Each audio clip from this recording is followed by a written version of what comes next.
Good morning, my dear friends. My name is Anveer Kashyap, and now I'm in eighth.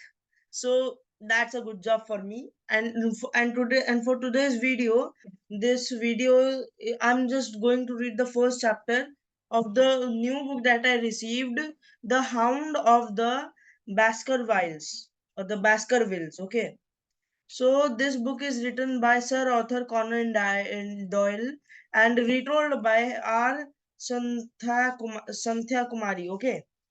So there are about so first I'm going to tell you about the novel. Okay. The Hound of the Baskerville is the fifth book in the Sherlock Holmes series. The plot follows Sherlock Holmes and his comrade John Waston as they try to solve the mystery behind the death of Sir Charles Baskerville and protect their new heir to the Baskerville manor. Sir Henry, the book also divides the new heir to the Baskerville manor, Sir Henry. The book also divulges into the tale of Sir Richard Baskerville, who was supposedly killed at the hands of a diabolical hound. Different aspects of the novel are given in brief. Okay, so there are about where are these the contents? There are about 15 chapters in it. I'm just going to read the first chapter. Okay. Mr. Sherlock Holmes, who was usually very late in the mornings, was seated in the breakfast at the breakfast table.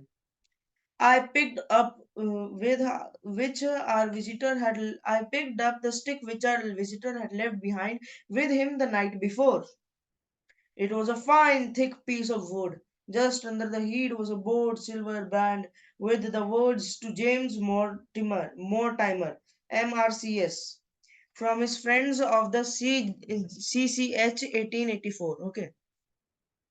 Well, Boston, said Holmes, since we missed our visitor and have no idea of the purpose of his visit, this souvenir is our only source of information. So give me your impressions of our visitor by examining it. I think I said. I trying I think I said, trying to follow my friend's methods, that Dr. Mortimer is a successful elderly medical man, well respected since his friends have given him this token of their appreciation. Okay, good, said Holmes, Sherlock Holmes. I also think that he is a country practitioner who does not who does most of his visiting on foot. Okay, why so? Because a stick has been knocked about that I can hardly imagine a town practitioner carrying it, and then the thick iron ferrule is worn down. So it is evident that he has done a great amount of walking on it with it. Okay, then excellent, said Holmes.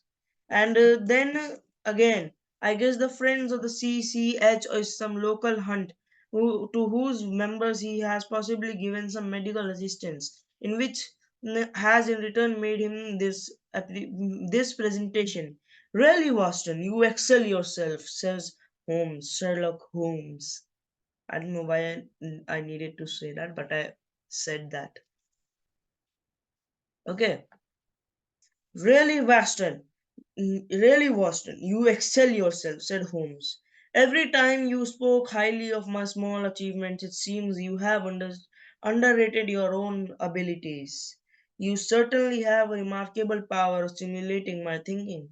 I confess that I am very much in your debt.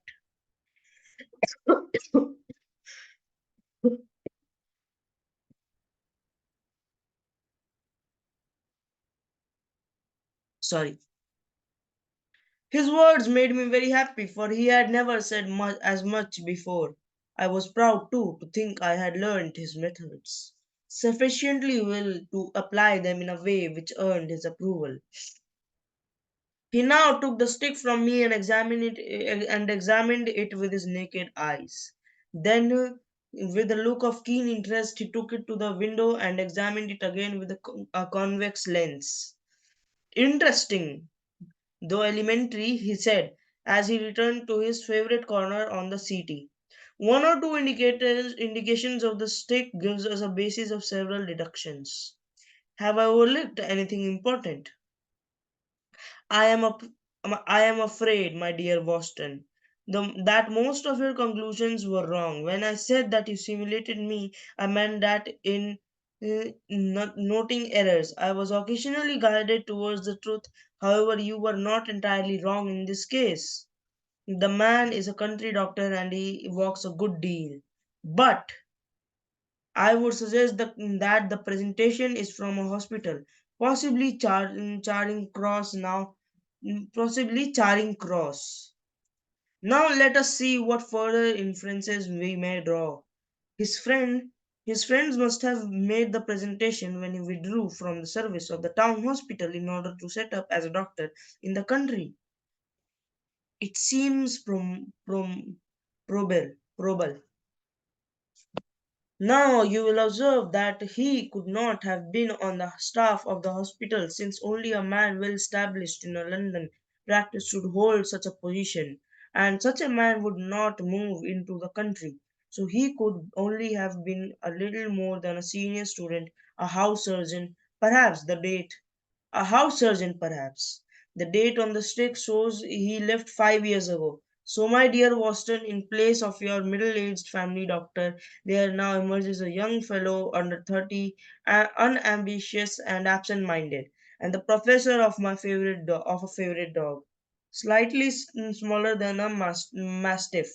Well, I said, laughing, I have no means of verifying the details about the dog, but at least it is not difficult to find out a few particulars of the man's age and career. I looked up the name in the medical directory and read his record aloud. Mortimer James, MRCS, 1882, house surgeon from 1882 to 1884 at Charing Cross Hospital, medical officer from the praises of Gimpen, Thorsley, and High Barrow. I think I am fairly unjustified in my interferences about the man, observed Holmes. But what about the dog? The dog has been, I asked. But what about the dog? I asked. The dog has been in the habit of carrying the stick behind his master. Being a heavy stick, the dog has held it tightly by the middle. The dog's jaw was shorn on the space mm, between the marks of his teeth. Is too broad for a terrier and not a broad enough for a mastiff. It may have been, yes, it is a curly-haired spaniel. So, curly-haired spaniel might be a breed of dogs. Okay. Holmes, who paced the room as he spoke, now halted near the window. Of the ring of certainty in his voice made me glance up in surprise. How can you be so sure of that? For the simple reason that see the dog himself on our footstep, and you might hear its owner ringing the doorbell now. Stay here with me, Watson. I wonder what Dr. James Mortimer, the man of science, has to ask of Sherlock Holmes, the specialist in crime. Come on, come in. Our visitor was a very tall, thin man with long nose like a beak. Okay, the Mortimer, Dr. James Mortimer was a thin man whose nose was shaped like a beak. It's his oh sorry. His nose was like in this shape. Okay, it was like a beak. Uh, our visitor was very tall, thin man with a nose like a beak, which shot out between two keen grey eyes, sparkling brightly from a pair of bright gold-rimmed glasses. Though young, his long way back has already bent. As he entered, he noticed the stick Holmes had and ran towards it. I'm so very glad, said he. I was not sure whether I had left it here or in the shipping office. He then told us Holmes had deduced that it was a presentation from Charing Cross Hospital, as a humble introducing himself as a humble MRCS. He said, I presume that it is Mr. Sherlock Holmes who I am addressing and not. No, This is my friend Dr. Watson. Glad to meet you, sir. I have heard your name mentioned in connection with that of your friend. You interest me very much, Mr. Holmes. Holmes waved Dr. Mortimer into a chair. I observe from your forefinger that you make your own secrets. Have you no hesitation in lighting one? Have no hesitation in lighting one, said he. While the man was busy twirling up the tobacco in the paper, Holmes was silent, but his little darting glances showed me in the interest in which he took in our companion. I presume, he said, that you wish to discuss some problem with me. Yes, Mr. Holmes, answered Dr. Mortimer. I came to you because I recognize that I am myself an unpractical man, because I am suddenly faced with the most serious and extraordinary problem. Then I think, Dr. Mortimer, said Holmes, it would be wise if you would tell me plainly what is the exact nature of the problem. Okay.